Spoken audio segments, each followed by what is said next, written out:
Okay, guys, so I have like a true moment of transparency before we even start. I just filmed like 20 minutes of an episode and then scratched it because I realized I was just rambling and forgot like the main story that I wanted to start with. So hopefully I don't ramble as much on this one because it's just going to be what it is, because I'm not going to record it all over again. But welcome to like 1/4 of my living room. This is going to be the first season of my podcast. I haven't came up with a name just yet, but I do have a name in mind, so we're just going to start off with that, and if it gets scratched, it gets scratched. But welcome to Choosing Me with me, Jayla.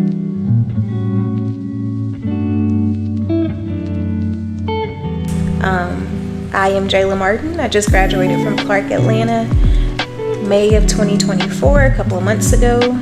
It is now September 2024, and your girl is a real adult. I am out here working with the real adult bills, and I'm not gonna say I dislike it, but it is definitely different and a journey. I kind of just wanted to start off this episode with like talking about adulting, because it's hard out here in these streets sometimes. I recently asked on my Instagram a couple of weeks ago, like, after you pay all your bills and you don't have any money left over, how do you find happiness? And I asked that question not knowing that a couple of weeks later I was going to be back in that same position, but for a different reason. And some of the answers that people gave me for that before I move on is like, okay, window shopping. Somebody told me use your credit card even if you ain't got it. I don't recommend that, guys. Hiking, going on a walk, thanking God for the fact that you were even able to pay your bills and you're not worried about, having the roof over your head or the lights not coming on. Just being grateful in the fact that you were able to pay your bills. What else do people tell me? Waking up on Saturday morning and enjoying the house or apartment that you just pay renting, having a dance party, laying in bed or on the couch and watching movies all day. Like, just finding joy in stuff that don't cost money, okay? Was basically what the answers were. It's not that I don't feel like I was prepared for adulting, but I don't really think I really, it was like my parents told me, not that it's hard, but you have to be financially prepared and you have to make smart decisions and that life happens. But I guess you hear those things, but you don't ever really think that life is going to happen to you or that you're going to be the one that's put in those positions. And I think that's kind of how, when people were telling me stuff, I used to always think I would be prepared for that, or I can handle that, or I'll never be, that'll never be me. And last week, that was me. I went on a work trip last week. I sent my dog to the Pets Hotel. Just FYI, I live in a new city now, and I've made a few friends here, but I'm still kind of essentially I'm here by myself, no family, and I didn't know anybody who lived here previously. But as soon as I landed at the airport for my work trip, I got a call from Sire's Pets Hotel saying that he needs to go to the doctor, that he's breathing funny, and that he's coughing a lot. And so I call his doctor, and they're they don't have any openings, so they take him to a pet hospital. And I'm freaking out on the phone with my mom, boo-hoo crying, because Sire is my world. He's my baby, and I really didn't feel comfortable leaving him at the Pets Hotel anyway, just because I'm just finicky like that. But they took him to the Pets Hotel, and they immediately sent me this estimate for $1,200. Now I had the $1,200, okay? I had $1,200 in my savings to give, But at the same time, it's like, fuck, like, I know the savings is for emergencies, but I guess I never really expected to have like an emergency. So like, I spend the money because it's my dog and I love him, but like, it's like, fuck, like as soon as I land, like I'm already paying $300 for him to be at the pet hotel. Then like I land here, and as soon as I land, I'm getting like a $1,200 bill. So they do the x-ray, they give him the treatment that he needs. And you know, I pull myself together because as soon as I land, I have a meeting. So I pull myself together, go to the meeting. Then I get a call from, I make it through the meeting. My mom calls me, it's like, hey, I talked to them. They say that he's fine, that he's good to go. He has a collapsed trachea. You know, with medicine, he'll be fine. He'll be able to live with it. So I'm like, okay, cool. It's fine, good. So I make it through the meeting, and I go out with my boss and another coworker to Target. And I get this call from my mom, and she's like, the pet hotel won't take him back. And I mean, I'm like, what do you mean they won't take him back? So like, where the hell is my dog gonna go? Like, I'm out of town, and like, I can't get to him. And so I just, like breathing in, breathing out to stop myself from having a panic attack. And I just started boo-hoo crying, and my mom's like, they won't take him back. They have this other place that they recommend him to go that has like an in-house vet, but the vet can't see him until tomorrow. So like, he's gonna have to stay overnight at the pet hotel, which is like another $600. So at this point, like, I'm not really concerned about the money. I'm more so concerned about like my dog. Like, is he gonna be okay? Like, I don't know this other like pet hotel that you're recommending. And the pet hotel that he was staying at, I started letting him do daycare there, so like he can be adjusted there, and like I like felt comfortable with him being there. And for them to just like leave my dog, that really made me upset. So at this point, like, I'm debating, should I go home? Like, should I stay? Should I fly somebody? Like, should I fly my sister out there to like stay with him? But then I'm like, I can't leave work because this is my first work trip. Like, I don't think that's a good look. But then also, I don't feel comfortable with my dog like being somewhere. Like, he's like, Sire's very sassy, so I already know like he's pissed. He doesn't like going to the vet anyway, and then for him to like be tossed around from place to place, I know he probably has some type of anxiety. And then like, they're telling me he's like in like on oxygen and all this other stuff. So like, I'm really panicking like about my dog. So he gets to the place next day, and they're like, oh, maybe I should never said the vet hospital name, but you know what, fuck it. He gets to the other pet hotel / vet the next morning. They're like, they need to do an evaluation on him. I'm like, why do you need to do an evaluation on him at the pet hospital just released him and said he's fine? So I'm just like, whatever. I pay the examination fee for them to look at him, which was like $100. So he's gonna stay there. They sent me like an estimate for him to stay for like $400 or $500. I'm like, okay, whatever. But then my mom like sends me a message saying, oh, they said that they don't have anybody to stay with him overnight, so like if he can't breathe, he's SOL. So I'm like, oh my god. Like, I'm at the office, I'm like, now I got to figure out where's he gonna go then. So luckily, since I've been here, I have met some great ladies that I've been hanging out with, and that have been very supportive of me.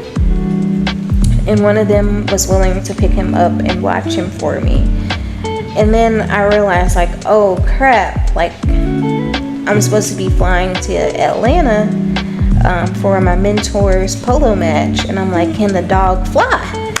So that was a whole thing. And then getting him like medicine that he needed to be able to fly. And I'm just going to be honest, like, after that of having to fake like I'm okay at work and make it through, and then also being able to make decisions for Sire, and then also cutting the check for different stuff for Sire, it was a lot. Like, emotionally I was exhausted, mentally I was exhausted. I don't feel like I was the best at making decisions in that moment. And I was financially drained too, because I guess I just realized, like, really, like, my dad used to always tell me, like, just because you have it doesn't mean that you want to spend it. And that was the case. Like, I had the money, I know it was for emergencies, but at the same time, it's like, I really like my money in my pockets, like where I can see it and count it, not like giving it away to people. And then it's like that like led me to a whole nother thing of, I do believe that savings are important, don't get me wrong, but right now I'm like, I gotta replace $2,000-$3,000 of money that I just spent back. I gotta be able to put that back in my savings, versus if I had an extra $2,000-$3,000 coming in every month. I wouldn't be concerned about that, because I know next month I'm gonna be bringing in another $2,000-$3,000. So I think that's like that really, because I had already, 1 second, I'm a little thirsty, I haven't drunk nothing all day. I had already been feeling like previously that it's not that I make bad money, because I make good money for my age and being straight out of college, but I don't really think I took into account, which, like, I had heard about it before, like taxes, but I don't really think it hit me that, like, oh, like, just because you make $100,000 don't mean that you taking home $100,000. And then too, like, $100,000 in where I'm from, Memphis, Tennessee, versus $100,000 in New York. That $100,000 looked totally different, especially after taxes too. So I think I realized I'm not in a bad position, but like definitely for like the life that I want to live, I'm going to have to move differently. Like one job ain't gonna cut it, or like one income ain't gonna cut it. And like that's been really hard for me to kind of like process, because I guess I'm lazy. Like I really, like at this stage of my life, I don't feel like doing more. And previously, like when I was in college, like I was in college, that year that I was at home, I was going to school online, I was still working, I was working as a maintenance coordinator, and then I was doing like home inspections, and I was like cleaning houses too, like to stack my money. And like I guess I'm at the stage now, like I don't feel like doing that. Like I don't feel like doing the more, even though I know that I have to do more. And I guess too, like when I go on social media, like I feel like everybody else is living their best lives, like going out of town every other weekend, out to eat every day, at the clubs, getting new cars. And I guess in a sense, not that I feel behind, but I feel like fuck, everybody else living their life, and I'm over here like I gotta do more. Like I don't feel like I'm in a position to where I can say I'm finna go spend $4,000 or $5,000 on a vacation, or I'm finna go blow $300, $200 every night at dinner. Like my pockets don't allow that, but I see everybody else doing it. I'm like, I don't know if it's because maybe I'm at a different stage in life, but like I feel like is there anybody in my age group that's like going through the same thing of you, like you're working the job, you look good on paper, but in reality, like it's like you're gonna have to do some extra. Like if you feel that way, please comment below, so that if I'm the only one, then I'm the only one. Like it is what it is. But if you feel that, like if you're going through something similar, just say it. Because like I feel like in a sense, like every day is somebody wanting something. Like if it's like my little cousins asking me for money, if it's getting a text message that your Wi-Fi bill is due, because my Wi-Fi bill is due today, If it's your light bill is due, your gas bill is due. As soon as you pay your rent, then it's your car insurance is due. Like, it's like everybody's seeing the money except for me. But yeah, I've really been at a point of where I've been reading this book this month called Rich Woman by Kim Kiyosaki, Robert Kiyosaki's wife. If you know who he is, he wrote the book Rich Dad Poor Dad. And she's basically talking about how you need to, well, I guess what I took away from the book is, one, like, I want to be in a position where I work because I want to work and not because I have to work. And that means that I'm going to have to bring in enough passive income to sustain my lifestyle, and not my current lifestyle, but like the lifestyle that I want. Like,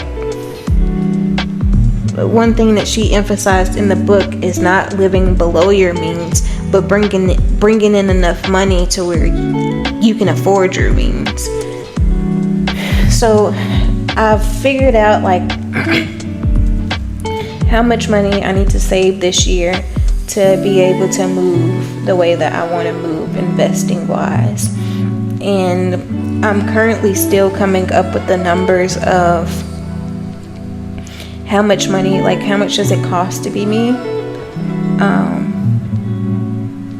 I do know I need like $40,000 for rent.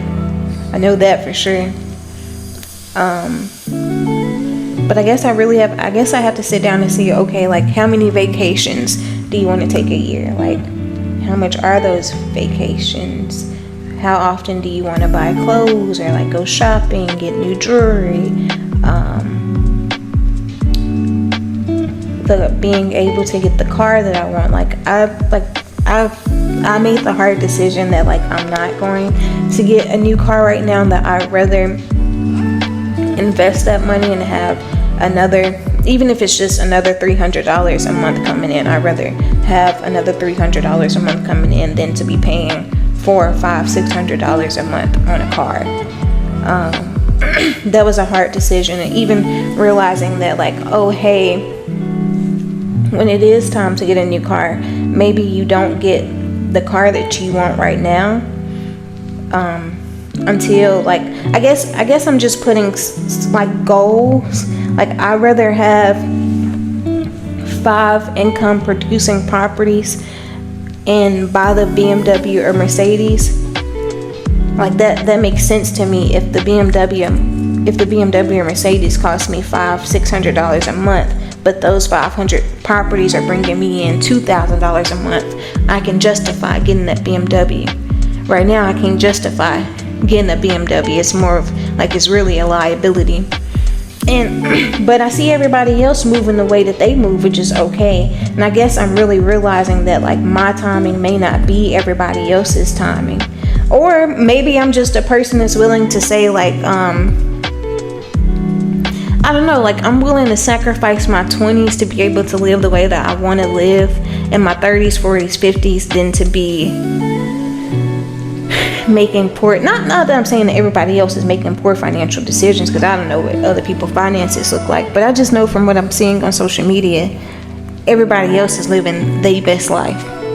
And I feel like I'm over here trying to create my best life still. And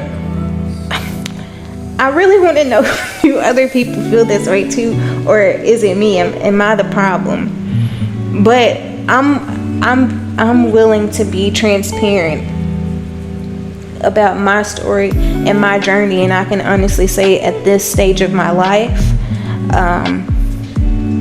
I have a good job. I make good money on paper.